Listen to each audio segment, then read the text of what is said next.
Des gestes simples, une mécanique bien rodée, des paroles rassurantes, mais également des situations d'urgence et de stress. De la théorie au dialogue, en passant par la pratique, les internes en gynécologie obstétrique font aujourd'hui face à l'apprentissage de tous les aspects du métier. Mais cet apprentissage est aujourd'hui remis en question. Tout démarre en janvier 2015, quand un document du CHU de Lyon fuite sur Internet. Dans ce texte, on préconise aux internes d'apprendre à effectuer des touchés vaginaux sur des patientes endormies au bloc opératoire. Très vite, une polémique autour du consentement médical agite le web et les réseaux sociaux. Être surprise par un toucher non consenti à chaque visite, encore et encore. Quand le gynéco se sert de moi sans me demander pour montrer à son interne un hymen déchiré. Quand tu sursautes après un geste invasif et non consenti, et qu'on te répond « T'es pas là pour prendre du plaisir. » Comme de nombreux praticiens, toutes spécialités confondues, cet interne affirme ne jamais avoir entendu parler d'une telle pratique. L'enseignement dans un hôpital universitaire est indispensable. On peut apprendre aux externes au bloc opératoire à sonder une patiente, par exemple, et on peut leur apprendre à poser un spéculum parce que le spéculum doit être posé de toute façon pour le bloc opératoire, mais ça se fait une fois comme ça se serait fait si c'était nous ou le chef. On est à côté d'eux, ils le posent une fois et ça leur permet de voir. Pour le docteur Guy Valencien, qui a réalisé son premier toucher pelvien sur une patiente endormie en salle d'opération, la réaction des internautes est démesurée. Donc ça m'a effectivement énervé de voir que l'on faisait toute une affaire d'un consentement sur mon corps. On devient dans un monde complètement individualiste, mon corps et mon corps, très bien, mais nous le faisions dans le respect total des malades, cet examen sous anesthésie générale, sans leur indiquer auparavant. Alors s'il faut aujourd'hui faire de faire signer au malade un consentement comme quoi peut-être que son corps sera utilisé, très bien, mais je veux dire assez de ces précautions, voilà, je trouve que ça n'a pas de sens. Il y avait une confiance énorme entre les médecins et les malades et je pense que ce n'est pas une signature qui l'améliorera. Cette indignation touche aussi les médecins en devenir. Connu sous le pseudo de Vie de Carabin, un interne en gynécologie de 26 ans illustre son expérience. Il a souhaité garder l'anonymat. Je trouve assez déplorable qu'on ait déformé ce sujet-là de consentement au bloc opératoire sur un sujet sexiste du type des médecins forcément hommes abusant sexuellement de leurs patientes femmes endormies. J'ai quand même posé la question, pourquoi cela choque-t-il les patients mais pas les médecins? Il y a le côté sexuel de la chose, les patients ont peut-être peur d'un chirurgien un petit peu pervers qui abuse ses patients par fantasme. Alors là aussi je tiens à vous rassurer, depuis le temps qu'on voit des corps nus, ça nous fait plus rien depuis longtemps. Si la question provoque un malaise parmi les professionnels de santé et semble faire l'objet d'une certaine omerta, les spécialistes de l'éthique médicale, eux, ont tranché. Depuis la loi Kouchner de 2002 et l'intervention des pouvoirs publics, le patient est acteur de ses propres soins.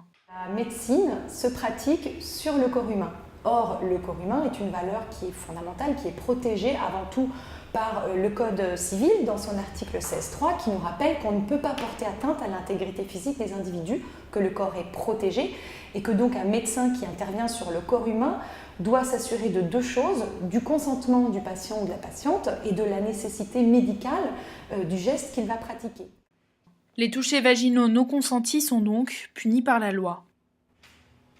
Introduire un doigt ou un objet dans le corps humain d'un individu qui n'a pas consenti, sur le plan du pénal, du droit pénal, ça s'analyse en agression sexuelle, voire en viol, puisque le fait de porter atteinte, une atteinte sexuelle ou de pénétrer sexuellement quelqu'un, eh bien, c'est une infraction du code pénal, c'est un délit, agression sexuelle, voire un crime, viol. Ça a au moins le mérite de rappeler aux cliniques privées ou aux établissements publics qu'il y a une obligation de formation de leurs praticiens, étudiants ou non, et que dans ce cadre-là, le droit des patients est l'une des composantes de la formation.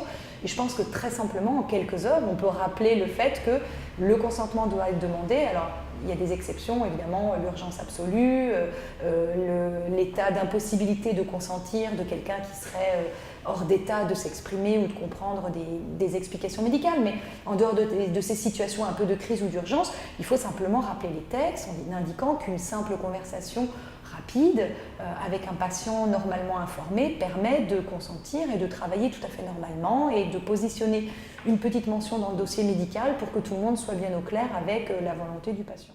Selon un rapport remis à la ministre de la Santé par les doyens de la faculté de médecine, 30% des touchés pelviens réalisés sous anesthésie générale sont non consentis. Pour y mettre un terme, Marisol Touraine a notamment annoncé la création d'un centre de simulation par université d'ici fin 2017. Retour à la faculté de médecine Paris-Descartes. Ici, les étudiants s'exercent depuis 5 ans sur des mannequins en plastique. Pour eux, les premiers gestes invasifs ne se feront donc pas sur une patiente. Est-ce que tu sens la différence de mon équilibre? On va le faire progresser doucement. Tu maintiens bien la tête. T'es trop tôt là pour le moucher. Le moucher, c'est, tu sais, faire passer le nez sous le nez. Ça, c'est pas toujours facile. Dans ce sens-là. Tout à fait. Ouais. Toutes les techniques sont bonnes pour... Donc ce geste-là, il va te permettre de faire quoi? Tu sais pourquoi on fait la restitution? Abaisse-le.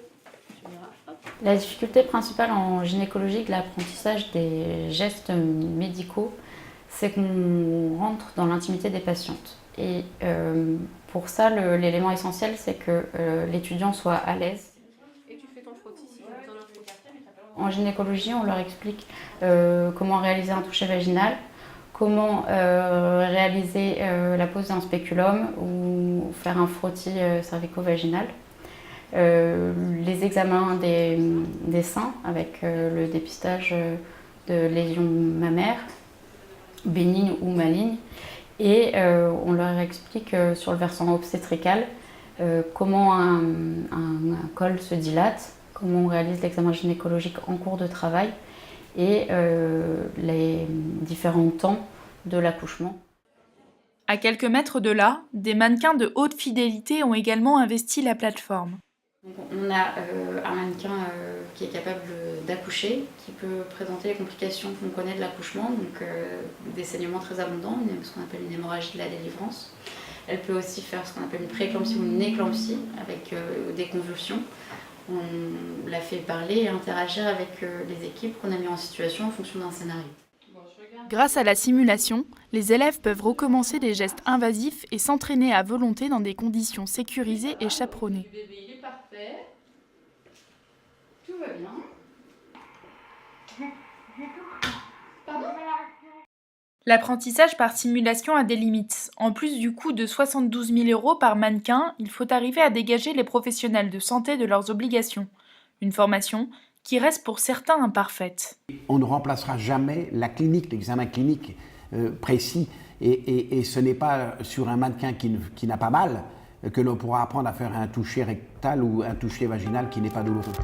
Il existe aujourd'hui une vingtaine de centres de simulation inégalement répartis en France. Malgré la croissance de cet apprentissage, les internes auront toujours besoin d'être confrontés à l'humain lors de leurs études.